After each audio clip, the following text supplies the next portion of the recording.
Hello students, today we will learn about our body. Our body is made up of many parts which help us to perform day-to-day activities. हमारा शरीर बहुत से अंगों से बना है। ये अंग दिन प्रतिदिन होने वाले कार्यों में हमारी मदद करते हैं। Parts of body can be divided into two parts. शरीर के अंग दो भागों में विभाजित किए जाते हैं। The part that can be seen are called external parts of body. शरीर के वह अंग जो बाहरी रूप से दिखाई देते हैं उनको हम एक्सटर्नल पार्ट यानी कि शरीर के बाहरी अंग कहते हैं। The part that can not be seen are called internal part of body.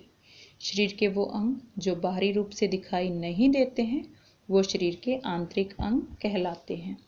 Our body work like a machine. हमारा शरीर मशीन की तरह कार्य करता है। The healthy functioning of our internal body parts gives strength and energy to our body. जो हमारे शरीर के जो इंटरनल पार्ट्स हैं उनका मुख्य कार्य होता है शरीर के बाकी अंगों को ताकत और ऊर्जा प्रदान करना। आगे हम बात करेंगे एक्सटर्नल पार्ट्स ऑफ बॉडी के शरीर के बाहरी अंगों की। शरीर के बाहरी अंगों के उदाहरण हैं हैंड्स, माउथ, लेग। ये हमारे शरीर के बाहरी अंग हैं, इनको हम देख सकते हैं। आगे बात करेंगे एक इंटरनल पार्ट्स ऑफ बॉडी की। The body parts that can not be seen from outside are called internal parts of body. शरीर के वो अंग जिनको हम बाहरी रूप से देख नहीं सकते हैं वो हमारे शरीर के आंतरिक अंग कहलाते हैं। They are hidden under the skin. वो त्वचा के नीचे छुपे हुए होते हैं। These parts work in coordination like a machine all the time. ये जो शरीर के अंग हैं आंतरिक अंग ये मशीन की तरह हमेशा समन्वय में कार्य करते हैं। आगे बात करेंगे हम ब्रेन की। The brain lies inside our head. जो दिमाग है वो हमारे सर के अंदर होता है। It is known as the control house of our body. यह हमारे शरीर का नियंत्रण गृह भी कहलाता है। It gives order to all the other internal and external part of body to do work. यह शरीर के आंतरिक और बाहरी अंगों को कार्य करने के लिए निर्देश देता है। It also help us to think and remember things. ये हमें सोचने में और चीज़ों को याद करने में हेल्प करता है।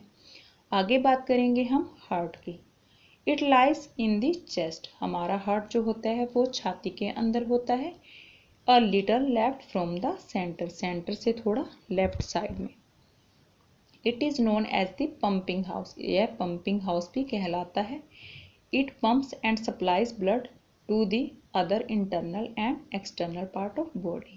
जो हमारा हार्ट है वो पंप करता है और जो शरीर के दूसरे इंटरनल और एक्सटर्नल पार्ट हैं उनको ब्लड सप्लाई भी करता है, ब्लड की आपूर्ति भी करता है। आगे बात करेंगे हम लंग्स की। The lungs are 2 in number.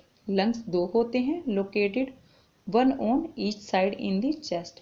ये चेस्ट के दोनों तरफ एक एक होता है। They are known as the air bag. इनको एयर बैग भी कहा जाता है। They help us to breathe and provide oxygen to all other parts of body through blood. जो हमारे लंग्स हैं वो सांस लेने में हेल्प करते हैं और ये हमारे जो फेफड़े होते हैं ये शरीर के बाकी अंगों को ऑक्सीजन प्रोवाइड करते हैं। ये खून के माध्यम से, खून की हेल्प से शरीर के बाकी अंगों को ऑक्सीजन प्रोवाइड करते हैं। इसके बाद बात करेंगे हम लीवर की।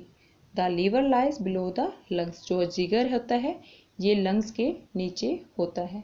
It is the largest internal organ of the body. ये जो होता है जिगर होता है ये शरीर के आंतरिक अंगों में सबसे बड़ा अंग होता है। It is very important organ for the digestion of the food. ये खाने को पचाने में बहुत ही महत्वपूर्ण अंग होता है। उसके बाद बात करेंगे हम स्टमक की। It is J shaped bag lying below the chest region. जो पेट होता है ये चेस्ट के बिल्कुल नीचे होता है और ये जे शेप का होता है। It is also help in digestion of food. जो स्टमक होता है वो भी खाना पचाने में काफ़ी हद तक मदद करता है। उसके बाद बात करेंगे हम इंटेस्टाइन की। There are 2 kind of intestine.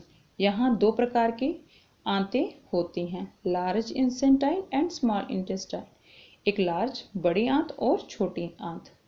Intestine are located below the stomach, जो आंतें होती हैं वो पेट के बिल्कुल नीचे होती हैं। Intestines help absorbing nutrients from the digested food, जो छोटी आंत और बड़ी आंत होती है ये पेट के बिल्कुल नीचे होती है और ये जो पचा हुआ खाना होता है उसमें से पोषक तत्व जो है वो ऑब्जर्व कर लेती है।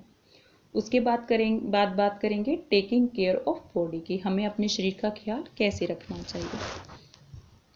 We must take care of our body, हमें अपने शरीर का जरूर ख्याल रखना चाहिए। We can do following thing to keep our body fit, हमें एक्सरसाइज रेगुलरली हर रोज एक्सरसाइज करनी चाहिए। Running, cycling and playing outdoor games are few means of good exercise, भागना, साइकिल चलाना, आउटडोर गेम खेलना, ये अच्छी एक्सरसाइजेज के एग्जाम्पल्स हैं। उसके बाद बात करेंगे टेक ए हेल्दी डाइट, हमें हेल्दी खाना खाना चाहिए। इंक्लूड फ्रूट्स एंड वेजिटेबल, खाने में हमें फ्रूट्स और वेजिटेबल्स को ऐड करना चाहिए। Take proper rest and sleep, हमें अच्छे से अपनी नींद पूरी करनी चाहिए, अच्छे से आराम करना चाहिए। ड्रिंक इनफ प्योर वाटर, हमें पूरी मात्रा में अच्छी मात्रा में साफ सुथरा पानी पीना चाहिए। Keep all the parts of body clean, हमें अपने शरीर के सभी अंगों को साफ सुथरा रखना चाहिए। We should take special care of our sense organ, जैसे कि हम जानते हैं हमारे 5 सेंस ऑर्गन्स होते हैं, हमें उन ऑर्गन्स का खास ख्याल रखना चाहिए। We should wash our eyes with clean and cold water 2 or 3 times a day, हमें दिन में 2 या 3 टाइम अपनी आंखों को ठंडे पानी से अच्छे से साफ करना चाहिए। We should clean our ear with earbuds at least once a week, हमें अपने कानों को एटलीस्ट हफ्ते में एक बार ईयरबड्स से अच्छे से साफ करना चाहिए। We should clean our nose daily, हमें अपनी नाक को हर रोज अच्छे से साफ करना चाहिए। We should clean our tongue with a tongue cleaner, हमें अपनी जुबान जो है, जीभ जो है, टंग क्लीनर के साथ अच्छे से साफ करनी चाहिए। And rinse our mouth after every meal, जब भी हम खाना खाते हैं हमारे दांतों में खाना फंस जाता है, तो इसलिए खाना खाने के तुरंत बाद हमें कुल्ला करना चाहिए।